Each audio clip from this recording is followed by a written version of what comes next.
অসমৰ ইতিহাসত কিছুমান ব্যক্তি আছে যিয়ে কেৱল সময়ৰ সৈতে নহয় সমগ্ৰ জাতিৰ মনত গভীৰ প্ৰভাৱ পেলায়। তেনে এজন ব্যক্তি আছিল গোপীনাথ বৰদলৈ।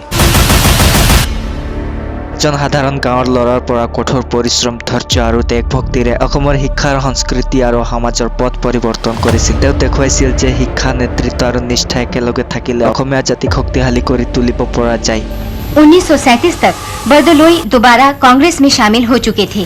ভিডিঅ'ত আমি জানি তেওঁৰ জীৱনৰ সেই প্ৰেৰণাদায়ক গল্প যিয়ে প্ৰজন্মক প্ৰেৰণা যোগাইছে। এজন সাধাৰণ মানুহে কেনেকৈ অসমৰ ইতিহাসত চিৰস্মৰণীয় স্থান লাভ কৰিলে।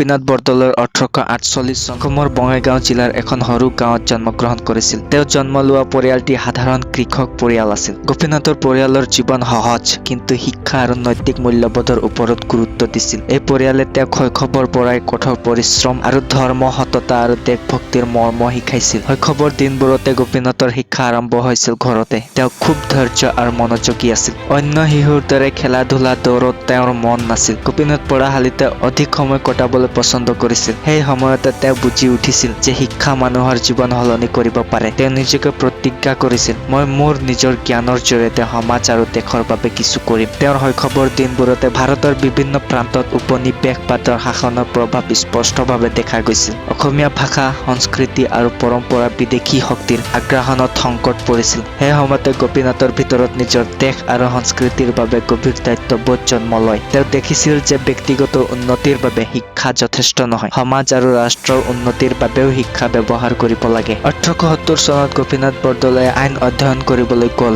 তেওঁ নিজে শ্ৰম কৰি চলিছিল, কোনো বেছি সুবিধা নাছিল। আইন অধ্যয়নৰ সময়ছোৱাত তেওঁ সমাজৰ অসাম্য, অবিচাৰ আৰু উপনিৱেশবাদী শাসন ব্যৱস্থাৰ ভুল ব্যৱস্থা লক্ষ্য কৰিছিল। এই অভিজ্ঞতাই তেওঁৰ মনত এটি দৃঢ় সংকল্প জন্মাইছিল। অসমীয়া ভাষা, সংস্কৃতি আৰু মানুহৰ অধিকাৰৰ বাবে তেওঁ যি কিছু কৰিব পাৰে কৰিব।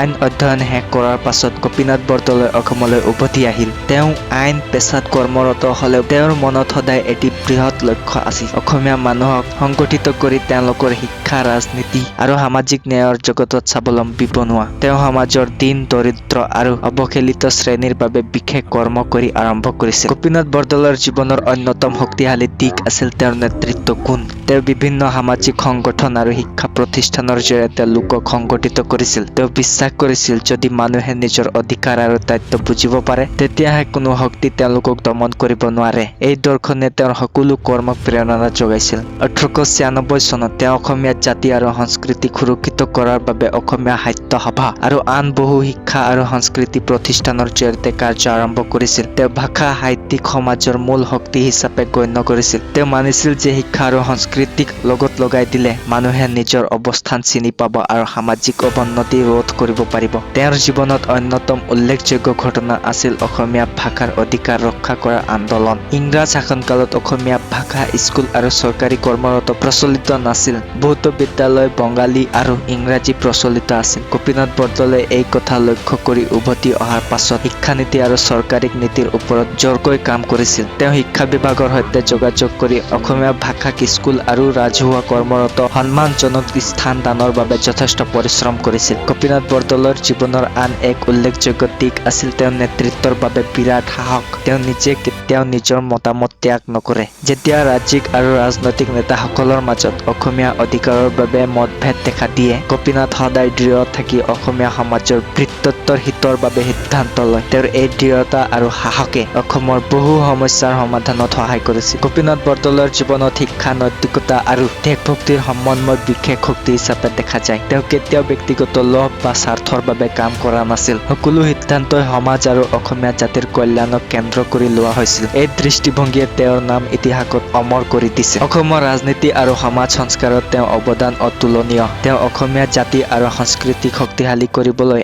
আইন, শিক্ষা আৰু সামাজিক কৰ্মক এক সময়তে ব্যৱহাৰ কৰিছিল। তেওঁৰ জীৱনৰ এটা মূল পাঠ আছিল কঠোৰ পৰিশ্ৰম, ধৈৰ্য আৰু নেতৃত্বই অসমীয়া সমাজক উন্নতিৰ পথত লৈ যাব পাৰে। গোপীনাথ বৰদলৈৰ জীৱন আমাৰ বাবে এক বিশেষ শিক্ষণীয় যে সৰু পৰিয়ালৰ পৰা জন্ম হোৱা এজন ব্যক্তি যদি কঠোৰ পৰিশ্ৰম, নিষ্ঠা আৰু দেশভক্তিৰে আগুৱাই যায় তেন্তে সমাজ, সংস্কৃতি আৰু দেশৰ ওপৰত গভীৰ প্ৰভাৱ পেলাব পাৰে। তেওঁৰ জীৱন প্ৰমাণ কৰে যে বাস্তৱিক নেতৃত্ব মানে কেতিয়াও ক্ষমতাৰ বাবে নোহোৱা কিন্তু সমাজৰ উন্নতি আৰু জাতিৰ কল্যাণৰ বাবে হোৱা কৰ্ম। গোপীনাথ বৰদলৈ অসমীয়া সাহিত্য, শিক্ষা আৰু সামাজিক আন্দোলনত প্ৰতিদিনে কাম কৰি চলিছিল। তেওঁৰ নেতৃত্বই নতুন প্ৰজন্মক প্ৰেৰণা যোগাইছিল। এই সময়ছোৱাত বহুতো অসমীয়া শিক্ষা প্ৰতিষ্ঠান স্থাপন হৈছিল আৰু অসমীয়া ভাষা আৰু সংস্কৃতিক পুনৰুজ্জীৱিত কৰা হৈছিল। তেওঁৰ জীৱনৰ শেষ দিনসমূহতো গোপীনাথ বৰদলৈ সদায় দেশ, শিক্ষা আৰু সমাজৰ বিষয়ে চিন্তিত আছিল। তেওঁৰ মৃত্যুৰ পাছতো তেওঁৰ শিক্ষা, নেতৃত্ব আৰু অসমীয়া জাতিৰ প্ৰতি দায়িত্ববোধ বহুতো লোকক অনুপ্ৰাণিত কৰি চলিছে। গোপীনাথ বৰদলৈৰ জীৱনৰ মূল পাঠ সহজ, ধৈৰ্য, নিষ্ঠা, শিক্ষা আৰু সমাজৰ প্ৰতি দায়িত্ববোধ যিকোনো মানুহক মহান কৰি তুলিব পাৰে। তেওঁ এজন সৰু গাঁৱৰ শিশুৰ পৰা অসমীয়া জাতিৰ ইতিহাসত এক চিৰস্মৰণীয় নায়ক হৈ পৰিছিল। এই গল্প আমাৰ বাবে অনুপ্ৰেৰণা। যদি আমি কঠোৰ পৰিশ্ৰম, নৈতিকতা আৰু ধৈৰ্যৰ সৈতে আগুৱাওঁ তেন্তে কোনো সামাজিক, সাংস্কৃতিক বা ব্যক্তিগত লক্ষ্য অসম্ভৱ নহয়। গোপীনাথ বৰদলৈয়ে আমাৰ বাবে দেখুৱাইছে যে বাস্তৱ নেতৃত্ব মানে হৃদয়ৰ প্ৰবলতা আৰু সমাজৰ কল্যাণৰ প্ৰতিশ্ৰুতি। ধন্যবাদ।